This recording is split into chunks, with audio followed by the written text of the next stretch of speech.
এই যে এই পুরো আন্দোলনে এত মেয়েদের এত অভাবনীয় ভূমিকা, আপনি আন্দোলন শেষ হওয়ার পরে তার কিন্তু আর কোনো ভয়েস নেই, সে কিন্তু এই আন্দোলনের আর তার অপিনিয়নটা ম্যাটার করে না।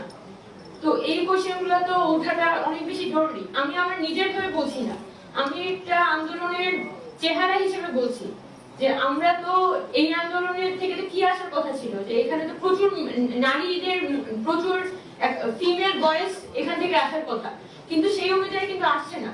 মাত্র 2-4 জন যারা হচ্ছে আমরা ইউনিভার্সিটি পড়ুয়া, তাদের হয়তো এখানে একটা ভয়েস আছে, কিন্তু বেশিরভাগ নারী এখানে কিন্তু অবদমিত হয়েছে।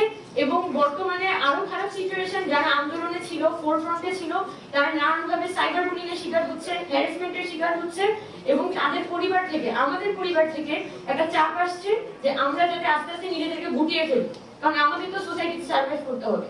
তো এই যে আমাদের এত বড় গণঅভ্যুত্থানের পরে মানে পুরো একটা জনগোষ্ঠী, সেই কিভাবে আসলে, এটা একটা উদাহরণ যে সবাই গণঅভ্যুত্থানে অংশগ্রহণ করেছে, কিন্তু ক্ষমতাগুলো কিছু গোষ্ঠীর হাতে, কিছু মানুষের হাতে আসলে পুঞ্জীভূত হয়ে যাচ্ছে। এবং বিপুল অংশের মানুষ যারা আসলে এই গণঅভ্যুত্থানের বড় অংশীদার ছিল, জনগণ আকারে অংশীদার ছিল, তারা কিন্তু আসলে তাদের হাতে কিন্তু বর্তমানে কোনো ক্ষমতা নেই। এবং আপনি এলাকা পর্যায়ে যান, এলাকা পর্যায়ে আপনি যদি একটা জেলা পর্যায়ে যান, উপজেলা পর্যায়ে যান, ক্ষমতাগুলো পুঞ্জীভূত হয়েছে কিছু রাজনৈতিক গোষ্ঠীর মধ্যে। জনগণ যারা আন্দোলন করেছিল তাদেরকে এখন পুলিশ দাবায় বেড়ায়, মানে পুলিশ না, মানে বিভিন্ন রাজনৈতিক দলের সন্ত্রাসীরা দাবায় বেড়ায়। এটা হচ্ছে যে জেলা উপজেলা পর্যায়ে সিচুয়েশন। এবং আমাদের কাছে এসে সলিউশন খুঁজে যে আমরা এখন কি করব। আমাকে তো যে একটা খুবই মানে অগ্রণী ভূমিকা পালন করেছিল ওই গণঅভ্যুত্থানে, ওই মানুষটা এসে যখন আমাকে জিজ্ঞেস করে যে আমাকে দেখো হুমকি ধামকি দিচ্ছে, আমাকে পেলে নাকি হচ্ছে যে মারবে, এবং আমি সে তার পক্ষে কিছু অবস্থাও নিতে পারছি না, কারণ এলাকা পর্যায়ের সিচুয়েশন গুলো তো আমার হাতে নেই। তো এই তার মানে কিন্তু এখানে জনগণের হাত থেকে ক্ষমতাগুলো আস্তে আস্তে কিছু গোষ্ঠীর হাতে পুঞ্জীভূত হচ্ছে, এবং এই কথাগুলো সামনে আসাটা জরুরি। মানে ওভারঅল মেয়েদের পার্সপেক্টিভ থেকে, জনগণের পার্সপেক্টিভ থেকে, একই সাথে আমাদের এখানে যে বর্তমান সরকার ফাংশন করছে, আজকে 1.5 মাস হয়ে গেল। গত 2 দিন আগে ঢাকা বিশ্ববিদ্যালয়ের গণপিটুনিতে একটা ছেলে মারা গিয়েছে, এবং জাহাঙ্গীরনগরেও গণপিটুনিতে একটা ছাত্রলীগ নেতাকে মেরে ফেলা হয়েছে।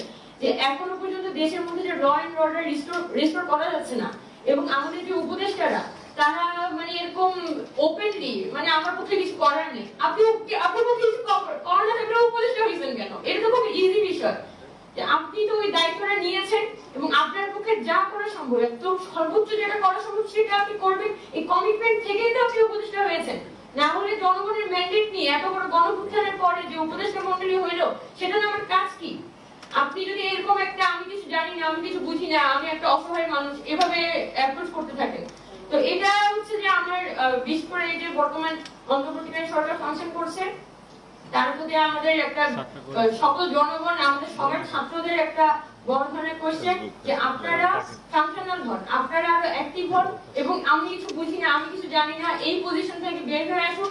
যদি মনে হয় যে প্রশাসনকে মধ্য থেকে আপনার 50-1000 মানুষ, 1000 মানুষ ছাঁটাই করে আপনি এটাকে ফাংশনাল করবেন, তাহলে ওই উদ্যোগ নেন, কিন্তু আপনি হার্ড লাইনে যান। আপনি তো এভাবে দিনের পর দিন ছেড়ে রাখতে পারেন না দেশটাকে।